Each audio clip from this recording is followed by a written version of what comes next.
I planned for this lesson in the same way that I would plan for any lesson. I start with the standard. You always start from the standard, and then from there I look at what other skills I want to bring in from what other areas. So for example, this lesson was a social studies lesson on America's involvement in World War II. So that's the standard I want to teach, and then I look at, well, what skills from language arts can I bring in? Well, I know I want them to use primary and secondary sources. I know I want them to pull information from the text. I want them to be able to cite their sources. I want them to be able to distinguish fact from opinion. I want them to use some map skills. And then I try to figure out what's going to make this engaging for the students, and that's where the inquiry-based lesson comes into play. So if I can make them find the answers on their own, they're invested in it. So from there you have to find a question that they're going to want to answer.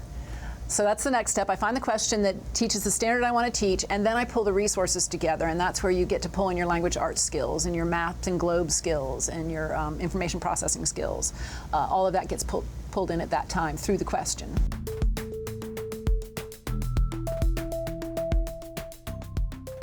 Teaching with inquiry is not that different than what we've already been taught to do. You design with the end in mind. You always start with the standard, but to me the next question, the next step is, what do I want them to know? How do I turn that into a question? Now I've got a question. How do I give this question to the kids in a way that they can answer it without me having to answer it for them? Because that's the joy of an inquiry lesson, is that the children are answering the question, and if you give them too much up front, it spoils the fun. They have to discover it on their own, and I think that's the biggest temptation as a teacher, is to give them that information verbally. That's where your resources come into play. If you've given them the right resources and you've given them a good question, the lesson teaches itself.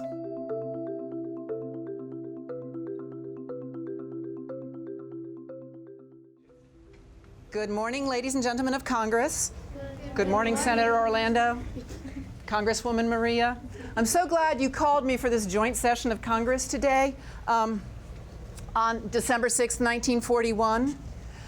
As you know, the situation in Europe and Asia has really become very difficult and dangerous for the United States. You know, as president, I'm Commander-in-Chief of the Army, and I could send armed forces over there. But I think that if we're going to send our boys over there to another war in Europe, I need the full power of Congress behind it. And only you have the power to declare war. Unfortunately, I haven't decided yet whether we want to maintain neutrality or whether we want to go ahead and send our boys over there. So I've called you together today for us to discuss and make a decision. I'd like at the end of the day it to be a unanimous decision if at all possible, okay? The CIA, our Central Intelligence Agency, has prepared a packet of classified documents for you that you are going to use to help us make this decision, okay? Now, as you know, we like to have votes in Congress, so we're going to vote a couple of times. When you vote, a green card means you are voting to go. Green means go to war. If you hold up a red card, that means stop. We are going to maintain neutrality. Are you clear on the cards and how they work? Okay. So, it's very important that we have the evidence behind us. If we're going to tell the American people that we're going to war, we're going to need the evidence behind us. So, I would like us to read one of these documents together, if you would, please. Open your packet, your confidential packet, to document to Charles Lindbergh's speech. If you will look at the page that has Charles Lindbergh written at the top. So when we're looking at text, what's the first thing that we're looking for? Diane? The title. The title, but in this case there isn't a title because it's a speech, and sometimes when people are giving speeches they don't think to put a title on them, they're just speaking. So what else do we see? What text feature do we see? Aurelie? The names of people giving the speech. The name of the person giving the speech, and in this case it is Charles Lindbergh. So we want to go ahead and underline Charles Lindbergh. Why is Charles Lindbergh important? Now, I know in history we all understand, you've studied him, you know why he was important to history. But I'm talking in terms of our information and how we know where our information is coming from. Why is Charles Lindbergh important? What would we call him in terms of being a source? A pilot. I'm sorry? A pilot. He was a pilot, yes. A primary source. He's a primary source. And why is he a primary source? Natasha? A primary source is like a witness. They were there and they heard it, or they saw it happen. Or he said it, maybe he saw something. He was there at the time, right? So he's a primary source. Do we like them better than secondary sources? Why not? What's the difference between a primary source and a secondary source? The primary source is good because it was a witness there, but it's also bad because they might exaggerate things or only have their point of view of the. They might exaggerate things. We might hear only their point of view, right? They don't mean to lie, but they'll give their point of view. So if you would please turn to the map that our Pentagon has prepared for you.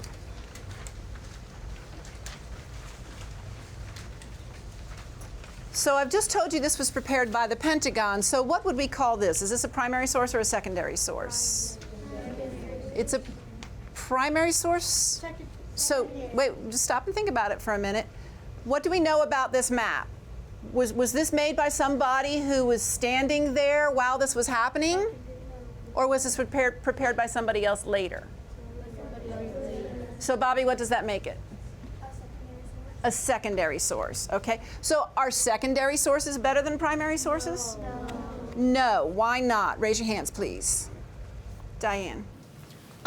Neither, because sometimes a primary source can be reliable or non-reliable, and a secondary source can be reliable or non-reliable. Okay, and Bobby, did you want to add to that?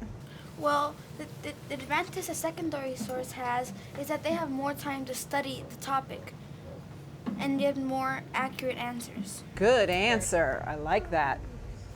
Sophia? I would like to add on to what Diane said, because sometimes primary source can show one point of view, but a secondary source can also show multiple point of views as well. Great. So you think maybe a secondary source might be a little more reliable? Neither, I still believe. That's neither one. Okay, I agree. Thank you. Okay, so if you remember, we read informational text differently than we read a narrative or fiction. True? Okay, because we're not trying to get the same thing out of it. With informational text, we're trying to get what? Maybe the truth, maybe not. Facts.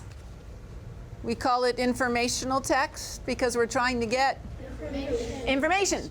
When we're reading a narrative or we're reading fiction or nonfiction for pleasure, what are we trying to get from that? Pleasure. Entertainment, right? So we tend to read those from start to finish. Informational text, we're going to look for what is important, right? What we want to learn from it. So how are we going to do that? Well, the first thing we're going to do is we're going to look at the very first sentence. What do we sometimes call the first sentence? I heard it. Raise your hands. What'd you say, sweetie? No, that would be the beginning of the whole piece. Kira? The topic sentence, yes, it would be the topic sentence, right? We can get an awful lot of information about the entire paragraph from the topic sentence, because a lot of times that's where we find the main idea, right? So the first thing we're going to do is number our paragraphs. Why are we doing that? So that when we're trying to go back to cite our information, we know what paragraph it is so we can find it fast. I love it. So when we're trying to go back to cite our information, we can refer to the paragraph number to let other people know what we're talking about, right? Okay, so first paragraph, Charles Lindbergh. Everybody with me? Don't number ahead of time. Remember, we're going to number together. That's okay. All right. Paragraph number 1, Charles Lindbergh. We are assembled here tonight because we believe in an independent destiny for America. Everybody got that? Yeah. Okay. Do you think he is for going to war or against going to war? With that one sentence, make a guess. You don't have to be right. I think he wants to go to war because he doesn't want to isolate himself. Refer back to the text. What does he say? Remember, we're going to use the exact text from the paragraph. It says, we are assembled here tonight because we believe in an independent destiny for America. Okay, so what is it about that that makes you think he wants to go to war? Well, I kind of think that he says that we want he wants to. You want to think about it and I'll come back to you? Think about it. Diane? I think that he doesn't want to go to war because he says we are assembled tonight because we believe in an independent destiny for America. So if I feel like he's saying that America should stay as one country by themselves and shouldn't worry about what's happening in like Europe and stuff. I like that. Anybody else want to add or disagree or agree? All right, let's go to the next paragraph. Paragraph 2. An independent American destiny means, on the one hand, that our soldiers will not have to fight everybody in the world who prefers some other system of life to ours. See, pro-war, anti-war. Again, we got to refer back to the text. Lily? I think that Charles Lindbergh in this paragraph is anti-war because he says he doesn't want America to fight everybody in the world who prefers some other system of life to ours. So he's against war because he doesn't want everybody in America to fight for somebody else's system. Did I paraphrase you correctly? Okay. Diane? I think in this paragraph, like I said, in the first paragraph, he's anti-war because, like he says in this one, he says our soldiers will not have to fight everybody in the world who prefers some other system of life to ours. So I think he means like that since they're not communists, that we shouldn't have to go to war just because they don't believe in the same stuff that we do. Okay.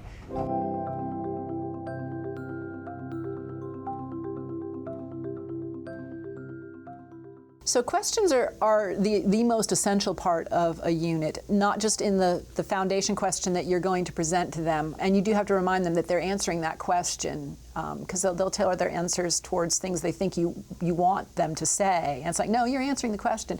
But throughout the unit, you've really got to be very careful of feeding them information. You can provoke a lot of thought with a well-timed question, especially if you say, well, what do you think about this? Susie just said this. What do you think about that? And you can lead them where you want to go with the right questions, and then they'll feel like, well, they will have gotten there themselves. You just guided them as opposed to pointing them and pushing them. I think I kind of pull them instead of push them with questions. To get them to talk to each other, which for me is a big goal because I don't want them to talk to me. I'm not the teacher. Well, I'm the facilitator, I guess. But you kind of have to teach them how to do this. So you teach them point, counterpoint. I'll often start the year with a lesson. It's building classroom culture, and I'll start the year with a lesson that's a hot topic for them. At our school, we're uniform. So we'll have a discussion. I'll give them resources, both pro and con uniform, or I'll really pick any topic that I think is a hot topic for them that's current times. And then you have to teach them how to speak politely to each other. You have to teach them how to disagree with an idea and not a person. And you also have to build a safe culture in your classroom where they feel like any idea is okay, so long as you can back it up with facts, which is, again, where the resources come into play. And I think it takes a more personal issue to establish that culture, and then you can move it into a more complex topic.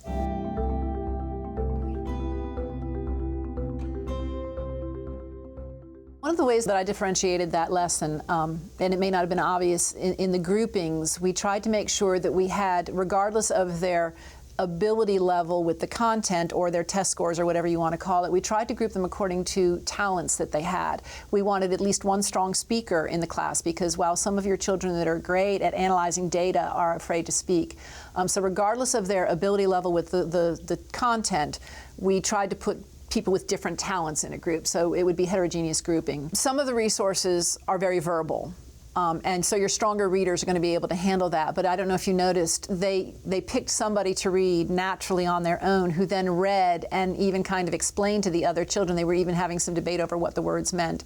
So by having a heterogeneous group, that helps facilitate that, and also having equally accessible resources. So you may have a child that's struggling with the language. We have a very high ELL population.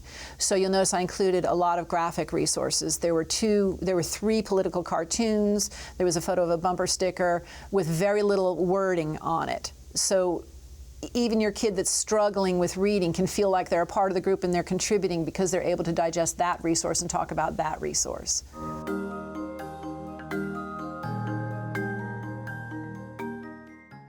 Okay, paragraph number 2. An independent American destiny means, on the one hand, that our soldiers will not have to fight everybody in the world who prefers some other system of life to ours. Anti-war, pro-war, back it up with the text. Who has an opinion? Anti-war, pro-war? Sweetie? I think they're anti-war because it says that the soldiers don't have to fight, and he doesn't want them to go to war. So you think he's anti-war because that way the soldiers don't have to fight anymore and he doesn't want them to go to war. Did I paraphrase you correctly? Diane, you want to add on to that? I also think that he is anti-war because he says our soldiers will not have to fight everybody in the world who prefers some other system of life to ours. So I think by meaning he's saying that just because they prefer some other system than ours doesn't mean we have to fight them. Doesn't mean that our country should have to fight them because we believe in another system. He thinks that we should just say as an independent country and worry about our countries as ourselves. I agree. Yes? I want to add on to what Diane said. He's saying he doesn't want to force war on other countries that don't want to fight. Okay, he doesn't want to force war onto other countries that don't want to fight. So he wants to be peaceful and stay individual. So you think he believes in being peaceful and neutral. I like that. Okay, so we've gone through the first speech together. In your groups, you're going to go through the second speech doing the same thing. You're going to look at the topic sentences, and then you're going to go through and read the passages. And you're going to do what we did in our lesson before this, where we're going to kind of decide, are we pro-war? Are we against war? You're going to discuss it among your groups, and then I'm going to call in about 8 minutes, I'm going to call, and we're going to take a quick vote and see where you stand. Okay? Are you ready? Anybody have any questions? All right. But this is when we're before Pearl Harbor. There is no reason to go to war. You guys are going to look at all of the information, and then you're going to vote with your cards, right? Pro-war, against war. And if you disagree, you're going to wind up justifying with each other. He's stating that if we have money to get involved, and if we are going to get involved, it must be to the welfare of our country, which means they're not going to risk the lives of soldiers for no reason to go to war. Wait, you know what I just noticed? They have countries' names. Yeah, the country's name, like, so he's taking over those countries. Like, is it anti-war? Pro-war? Go.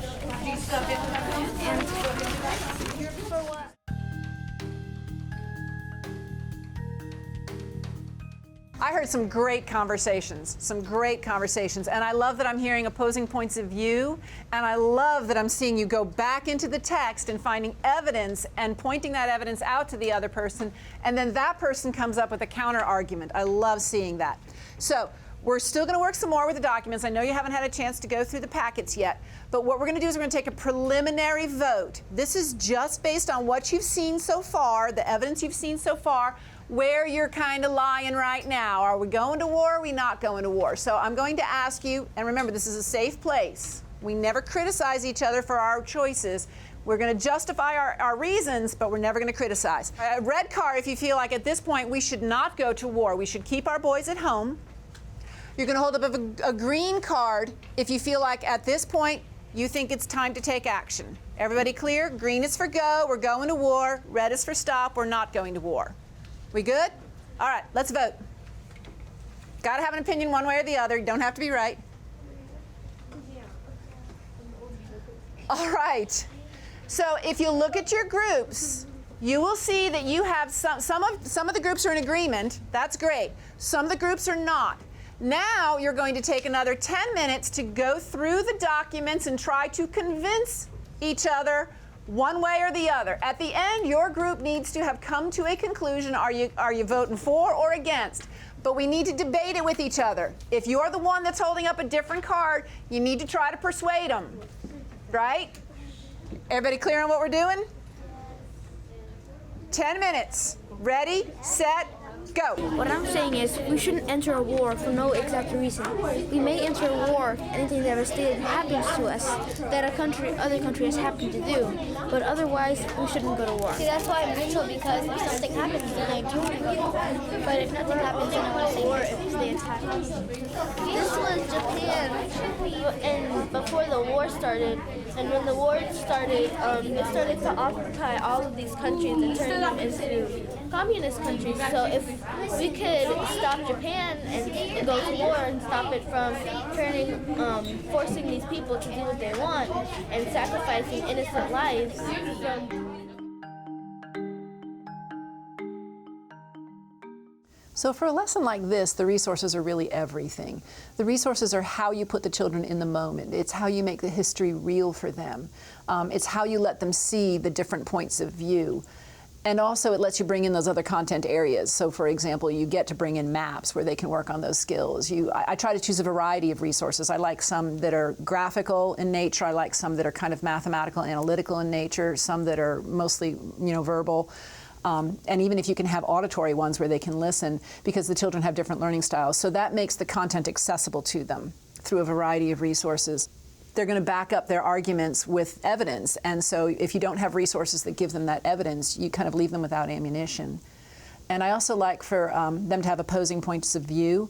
So one of the struggles in putting together resources is finding an equal quantity of opposing points of view that are accessible to children of this age group. One of the biggest struggles is we're pulling from history, and so we're pulling people that are talking to adults and are well educated, and we're asking 4th and 5th graders to read them.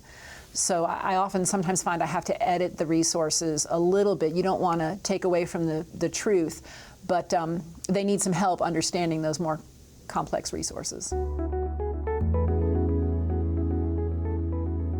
I think that one of the big things with social studies lessons is, and I often tease them, they're originally not interested in social studies because it's about a bunch of old dead guys that did stuff a long time ago. So they don't understand why they're learning all of this. And the reason I want them to learn all of this is because they are going to have to take action in the future if they're going to be responsible citizens. And so you have to make that relatable to them. So for example, in this lesson, the question came up, do we go to war? When do we go to war? What does it take for us to give up on trying to use diplomacy and take action? And throughout our history, that happens all the time. And so we'll look at some of the more modern conflicts where there were, like Vietnam, we go through Vietnam and we'll go through the Korean War, and then even the terrorist actions and the Persian Gulf War. And for all of those wars, there was a question of should we go to war or not? And in the future, there's going to be a question, should we go to war or not? And I lead them to thinking about that. That was one of the things we ended the lesson on, is what happened if that came today? How do we decide whether we're going to go to war or not? Who's going to make that decision? Our children are very invested in their communities. Our families, part of what makes Oak Cliff unique is that our families are very invested in their communities. And when issues come up in the community, children often feel like they don't have any real recourse. And so teaching them that we've disagreed over political issues in the past, and that it is okay to disagree over them now, and that their opinions do count and their opinions can be heard, and teaching them to use evidence to support an argument gives them the tools they need to maybe try to make change within their community. And our school is active in doing that, and our children will write to our mayor. We even have the mayor come in. And so this helps prepare them for defending their points of view in the future. So hopefully your group has come to an agreement. I heard some really rich discussions. I loved hearing you go back to the text and point and counterpoint, and some great ideas out there, bringing in a little bit of your own outside knowledge. Really, really rich discussions. Did your group come to a consensus? Yes. No. Some say yes, some say no. All right.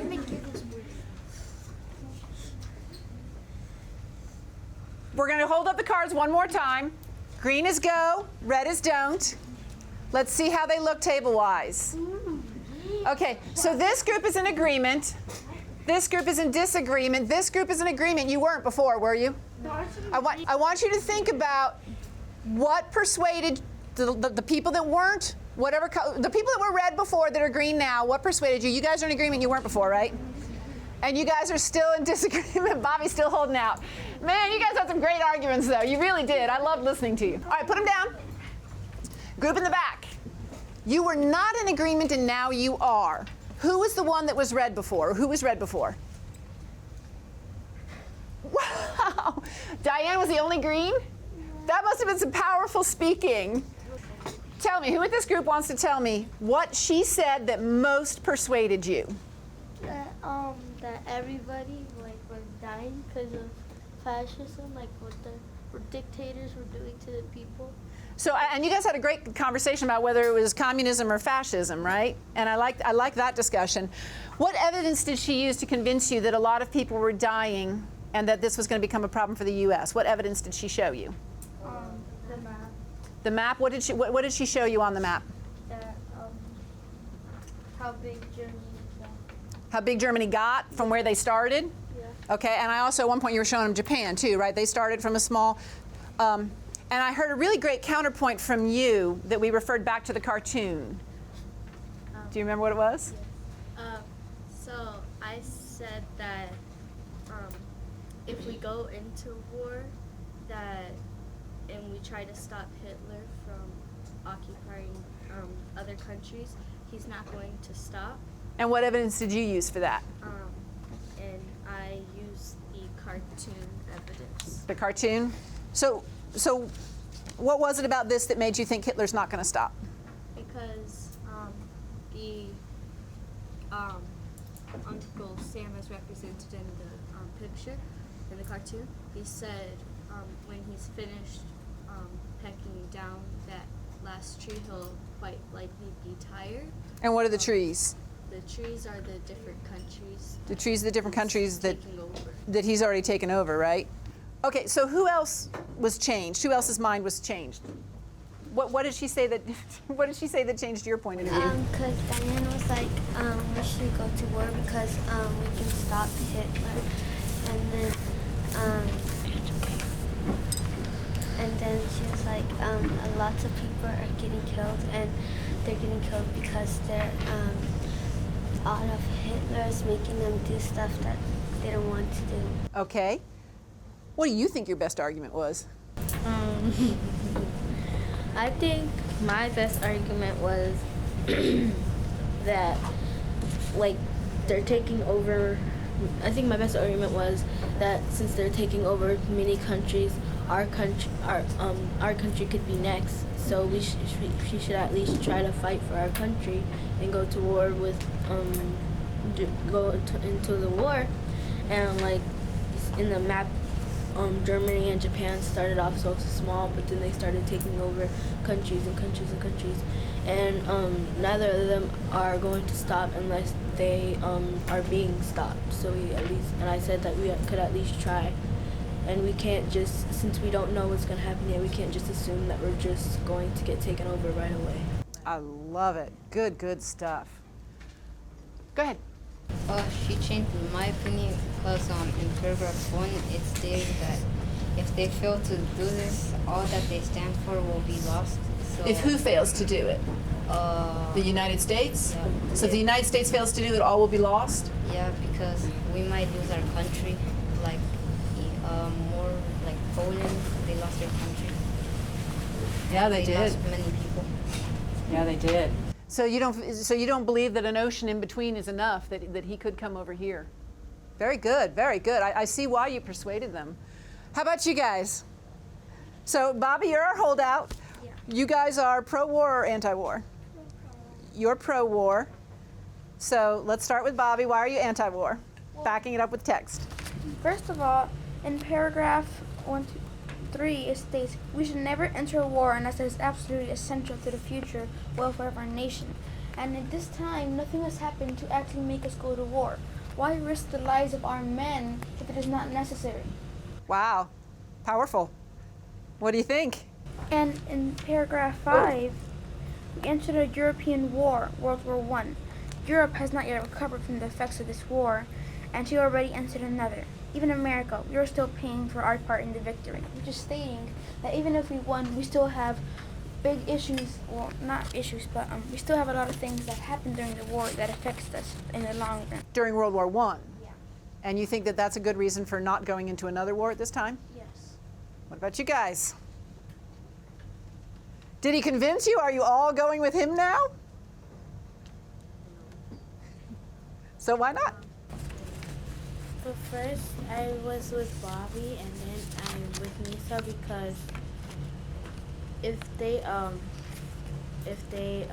bomb us or something, and we just let them, they'll keep on coming and they won't stop. So we have to protect ourselves. So you kind of agree with the group over there that they're going to keep on coming, and we need to protect ourselves now. Bobby? I disagree with her because we haven't done nothing to exchange with Japan or anything. Pearl Harbor has not happened yet. Well, we're not supposed to know that, but yeah, he's right. Pearl Harbor hasn't happened yet because it's December 6th. What about you guys? Come on. Nisa, you had some great arguments. Well, when I think that some of the other countries might get mad because we're trading with some of the other countries that they're not getting supplies from us, so they might threaten us, and we have to protect ourselves. So you kind of agree with the capitalists that we don't want to mess with the trade. We got good trade going on with both countries, and they might get mad at us. Actually involved in the war already. How are we already involved in the war? I like that. How are we already involved? Because we're sending things over to them, and that keeps the war going. So are we sending things over to the Allies or the Yeah, the allies with us. the Allies or the Axis or both? But we're sending to Japan. Well. Wait, what'd you say, Bobby? But we're all sending to Japan too. We're sending things to Japan too. So that's not really an act of war unless you stop trading. I like it. Anybody from any of the other groups have something they want to add? Something that was particularly persuasive, something that really changed your mind? In paragraph 3, it says, even in America, we are still paying for our part in that victory, and we continue to pay for another generation. European countries were both unable and unwilling to pay our debts to us. Because to me, in that sentence, it sounds like they don't want to pay for the lives and the debts and the machinery and stuff used in war. Like, they don't, like, the expenses in war are too big and they don't want to lose those. So who is they? The America. So do you agree with them that war is going to be too expensive and so we shouldn't go? Okay, good point. All right, so we have some members of Congress that are still against war. Most of you seem to be for war. You're going to take 2 minutes, put together as many ideas and facts as you can, many pieces of evidence from your text as you can to persuade them. You're going to put together as many anti-war pieces together as you can to persuade them. Ready? Everybody understand what to do? Go. In times of great emergency, men of the same belief must gather together for mutual counsel and action. Which states if anything serious might go on around, we need to prepare ourselves for any action. Because if any war comes to our around us, well, what if it comes to us? We need to be prepared, don't we? Any piece of evidence is fair game. If it's in the packet, you may use it. We have to protect ourselves. Okay, so in times of great emergency, men in the same belief must gather together for mutual counsel and action. Which states if something out of our control is going to happen big, we must say it again. Likely to be fired. They're not sure. 3, 2, 1.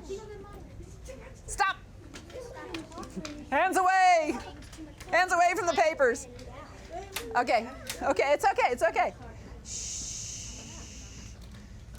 I'm so glad you guys are so passionate about it that you don't want to stop talking. I love that. All right, you're the minority. You get to go first.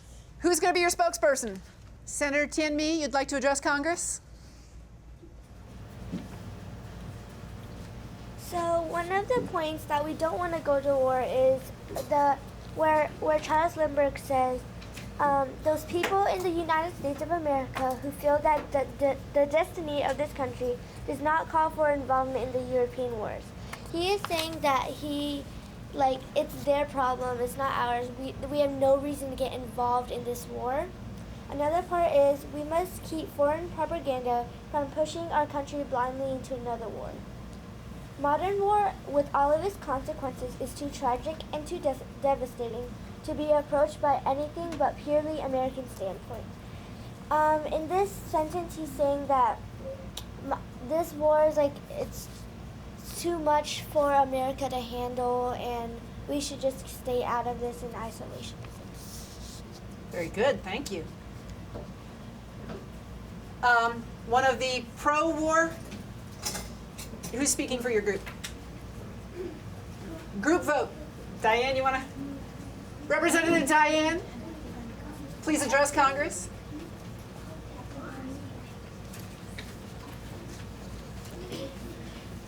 So we wanted to go pro-war because in the maps, as you can see, Germany and Japan have already taken over many countries, and like they're forcing them to do what they want, and many lives have been lost.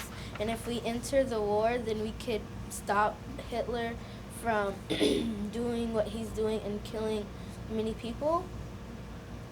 And also in this this in this cartoon, it shows Hitler as the bird. It shows Hitler right here as the bird, and he's taking over all of the countries. And if if we go to war, then we could at least try to stop him from going, and like coming to our country and taking over our country. Very good, thank you. Is there anybody else who wants to address Congress? Bobby, Senator Bobby. Please address your fellow representatives. Come over here, baby.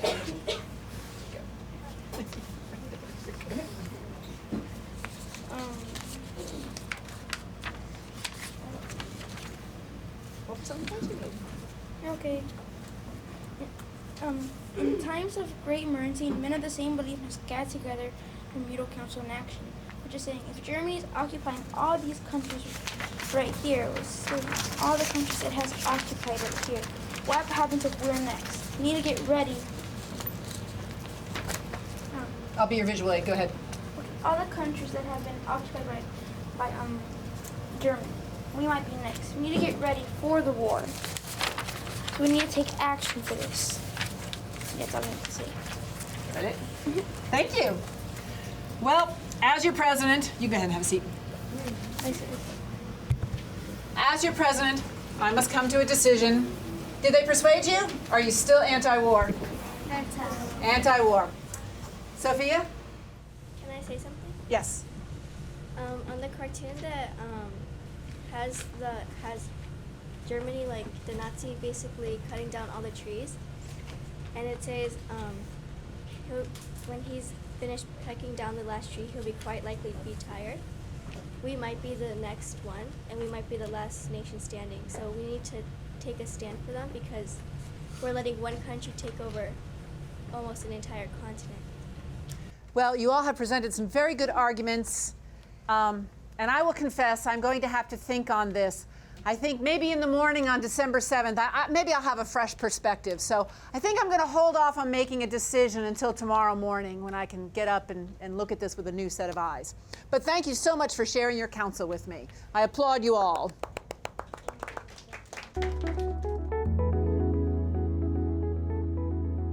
The rewards of shifting to inquiry, and especially in social studies, is that they are so engaged.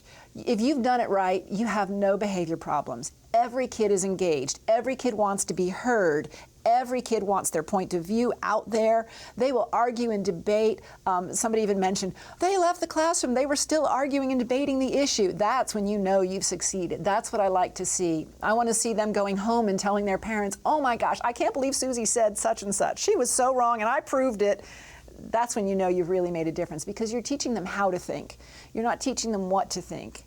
I want them to grow up and be active members of society, and I can see it when they get really hot with each other, and they're all excited about it. I think the biggest way that learning changes for my students over the course of a year would be their confidence. I think we don't give them enough opportunity to speak. I'll bring up Swirl, for example, which is speaking, writing, illustrating, reading, and listening. And in a good inquiry-based lesson, again, when you've chosen the right resources, in a good inquiry-based lesson, they're naturally doing all of that. You don't have to contrive it. It's gonna happen. And some of my shyest kids will be the ones that will be like pounding the desk going, wait, no, you need to listen. and they just blossom. It's so fun to watch over the course of a year. I do what I do because I love watching them turn into the person that they're going to be.